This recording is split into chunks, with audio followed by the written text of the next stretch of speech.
We're just about 24 hours away from something that many of us have been waiting a lifetime. It seems like, okay, only 4 years to see, which, the handover of the first Cybertrucks to a few customers, maybe 10, maybe 30, maybe more. We won't know until tomorrow. But what do we know and what don't we know and what do we want to know? And that's what I'm going to try to cover right now. We've already established that this product introduction is part of a historic moment. That's according to Dan Ives, a historic moment in the life of Tesla, which is an historic company led by an historic leader. So if the history part of it is really important, we know that it's a polarizing product. We know that for most who've seen the Cybertruck, it isn't love at first sight. It takes a little bit to warm up to this wild and crazy design. What I want to look at in this episode is what will it do for various buyers? Who are the buyers of this vehicle? Who wants one? Who's waiting? Who's excited? And what are each of these groups going to want to see tomorrow? Which one of these groups are you in? And then I'd love to hear your comments below as you listen to this and you hear it about maybe you're a different buyer. Maybe I don't have you on the list.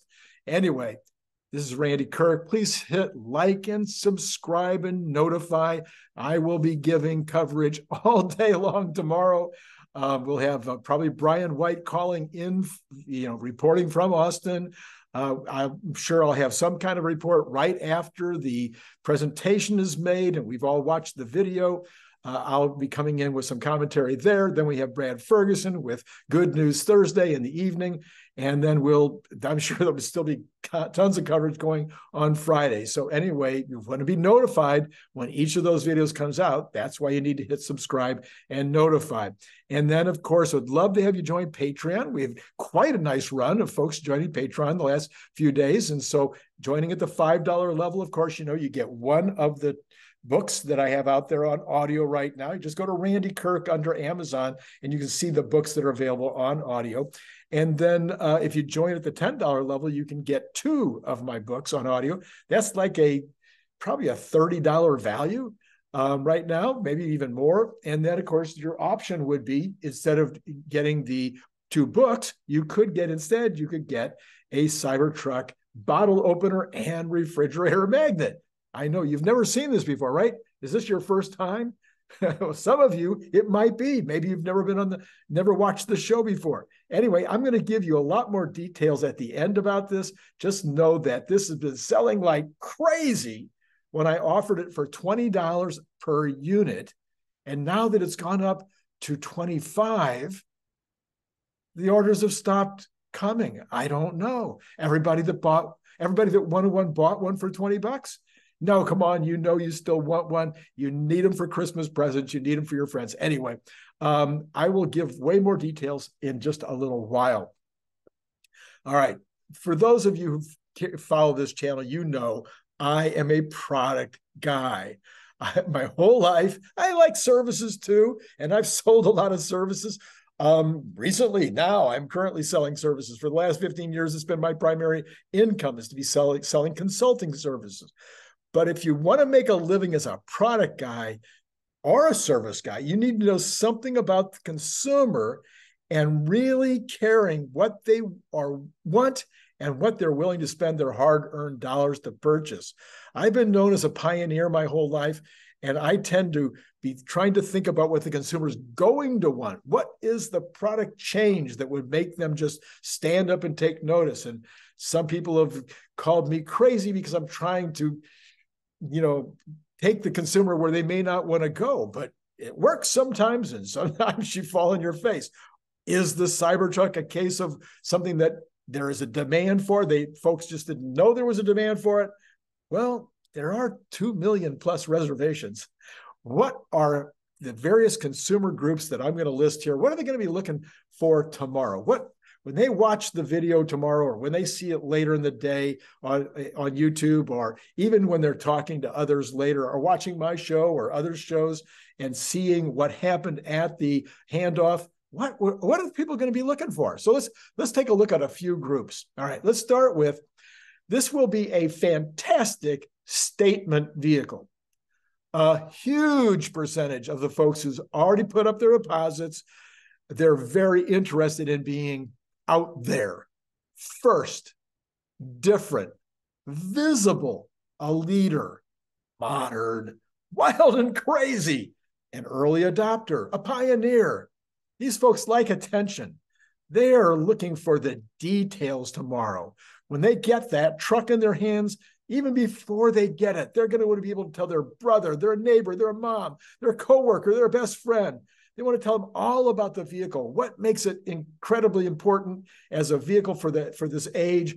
Why is it different than anything else? They're going to want to know the whole skinny. I know this buyer extremely well. I am he. Okay, B, 2, whatever. This is a Swiss Army knife vehicle. For many that are interested in this, they're city folks, they already drive big pickups. They like the fact that the car can do it all. So tomorrow, they're going to be thinking about things like, will it fit in my garage? Or can I park it outside? They will want to know, can it carry a 4x8? And it can, by the way. They're going to know, can it tow my boat? So they're going to, is it okay for a cross-country trip? Will it still be cool enough to tell my friends that it makes sense as a vehicle? You know, so they're looking for a Swiss Army knife. How many different blades, how many different tools, how many different ways can they use it? It'll just be an everything car. I think that's probably the second largest TAM. Some people talk about this being the Beverly Hills, you know, kind of look at me person, but no, I think it goes beyond that. These are people that they live in the city, but they want to have a vehicle that is going to just do all kinds of things for them. I think the SUV has been partly popular for that reason. Number 3 would be a virtue,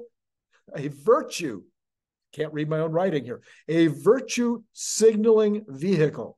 Now, this was a huge part of the group in the early days of the Tesla buyers. Now, but this vehicle, it's not as obvious that it's something that you're buying to help the environment, okay, or to reduce the use of fossil fuels. It just doesn't look the part.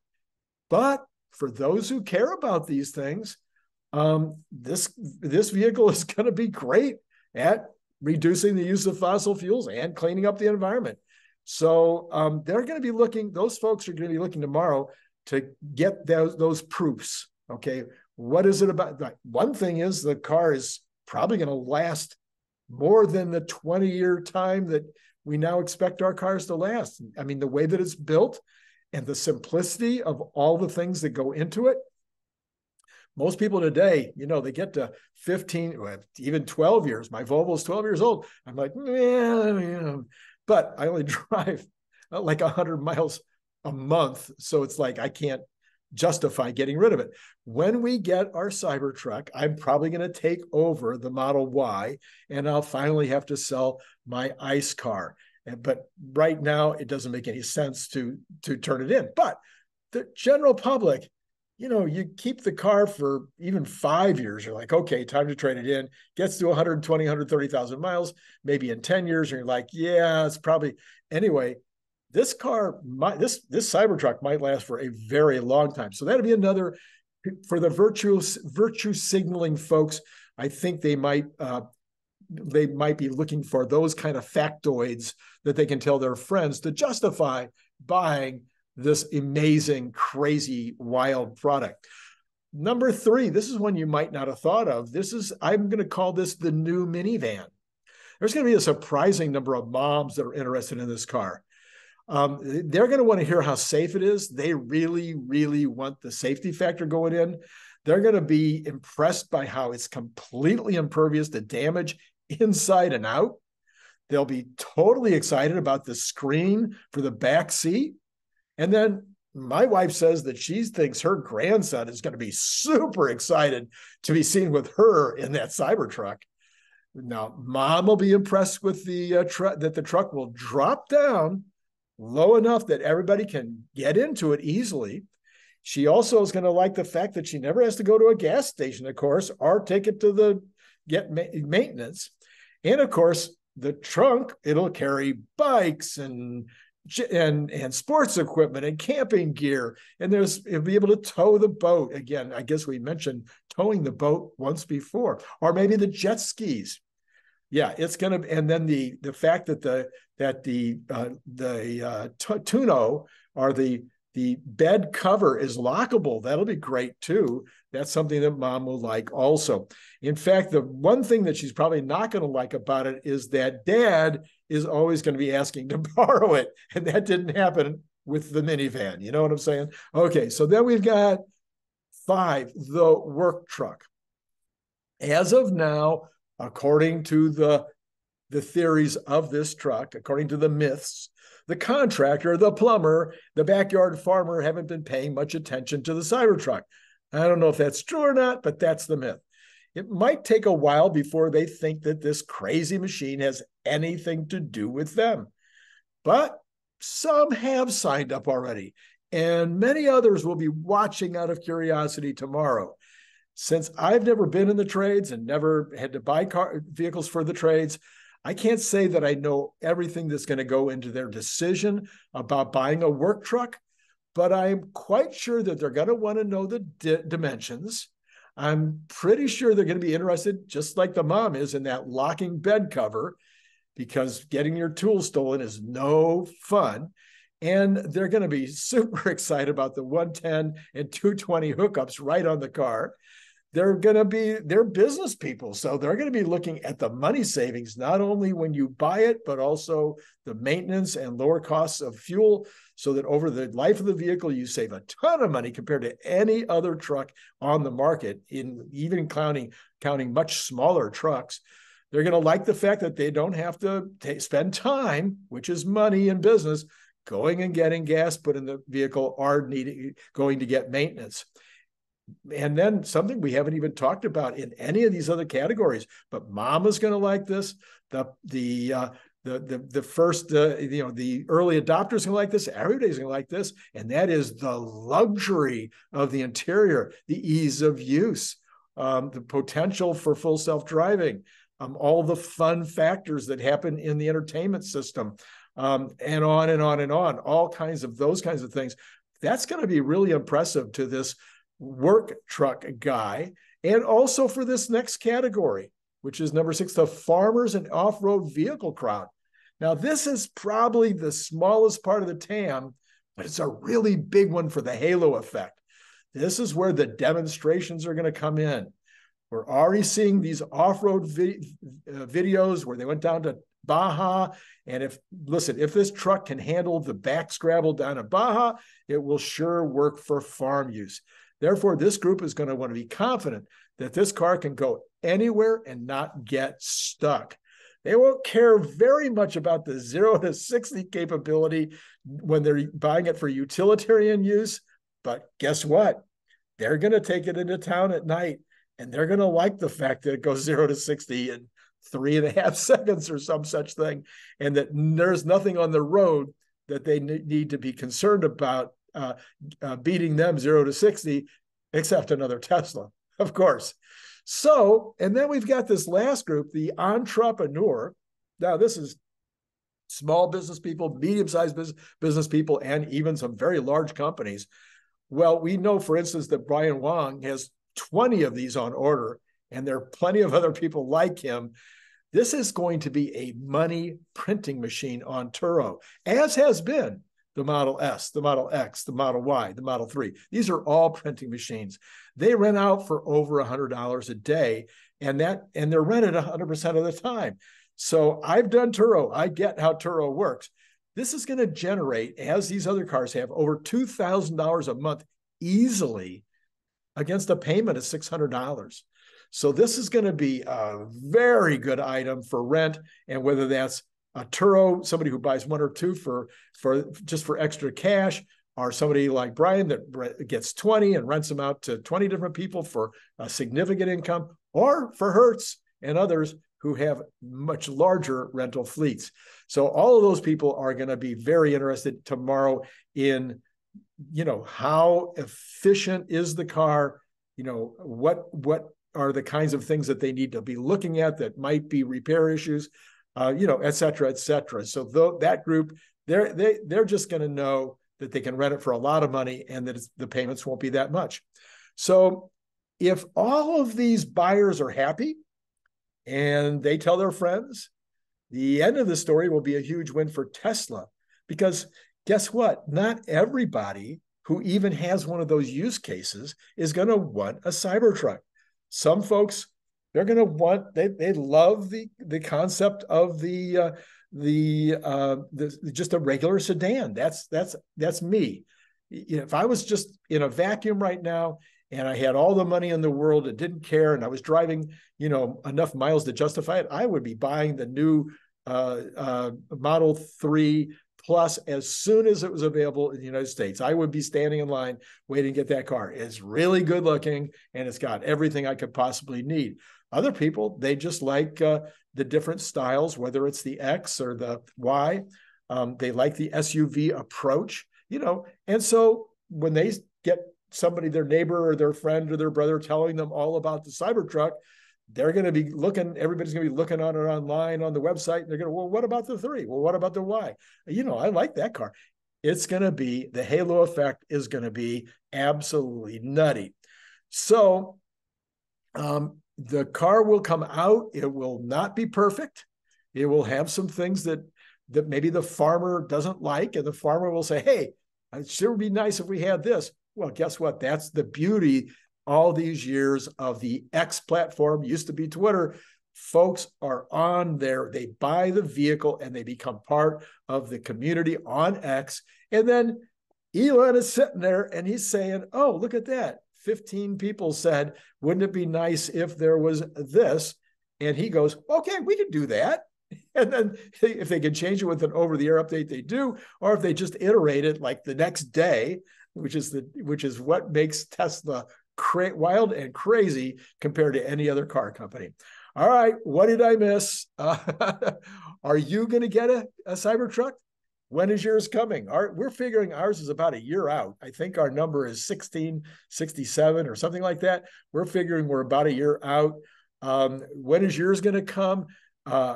What category do you fall into? Which one of those types are you? Let me know in the comments below. Did I miss you? Do you not quite fit into any of those categories and you're getting a Cybertruck for some other reason? Or are you kind of skeptical that moms would want it, or that farmers would want it, or contractors? What's the truck missing? What do you have to see tomorrow to think differently? To think, oh yeah, maybe moms would like it. Maybe contractors would like it. Maybe farmers would think this is the best vehicle ever. What do you need to see tomorrow to convince you? Anyway, put all that stuff in the comments below, and then hit like and subscribe and notify. And then, gosh, I need to get you to buy these, okay? Because yeah, I'm not getting them in. I'm already out. Again, I finally got my shipment in, and so I'm shipping all day today and all day yesterday and probably all day tomorrow just to get them out the door. But I tell you what, so all of those are gone. The next shipment's coming in probably Monday or Tuesday, and when those come in, those are half gone. But I want to sell more. And you want to buy one. You didn't buy one yet. You could have got it for $20, but gosh, they're $25 now. They're really so much more, an extra $5. Anyway, you should buy one for $25, or if you know somebody that you think would like one of your grandchildren, like one of the buyers that you buy from, like one of the folks at work, are you going to have some white elephant deals at a church function or at your club, or maybe even at the office, having some kind of a Christmas party, and you're going to exchange gifts, and they can't be more than $25. Maybe they can't be more than $15. Just fudge a little. It's okay. Nobody will care. But no, nobody's going to have a more fun gift than you if you take this bottle opener, which is also a refrigerator magnet, which is made out of solid stainless steel, the same thickness as the Cybertruck. No, you want one and you know it. So you send $25 or $45 or $65 for 1, 2, or 3. Or if you want more than that, look in the information below in the description. It'll tell you the 100 price. I think maybe even the 200 price, the 10 price. I think all of that's down below. And then you send it to paypal.me/Randy Kirk, all in lowercase letters. Indicate whether you want this style, which is the stainless steel, or the camo. I guess I need to put a camo back up there so you can see what that looks like. And then also, if you're outside of the United States zip codes, if you're in Canada, Mexico, Australia, Europe, wherever, please add an extra $20. No matter how many you're buying, just add one $20 bill to your order so that I can pay the extra freight for that. All right, that's all I've got. If you come on back tonight, and we'll be talking about what happened to the stock today. I'll give you a little hint. The profit takers came in, and it's now 11:30 in California, an hour and a half to go in the market. And so the profit takers came in, and the last time I looked, we were about break even for the day, not red, not green. I'm thinking it's going to end up in the green, but I don't know if it'll make it back to the high for the day. We'll see. It'll be interesting to see how that all works out. Okay, it's been great talking to you.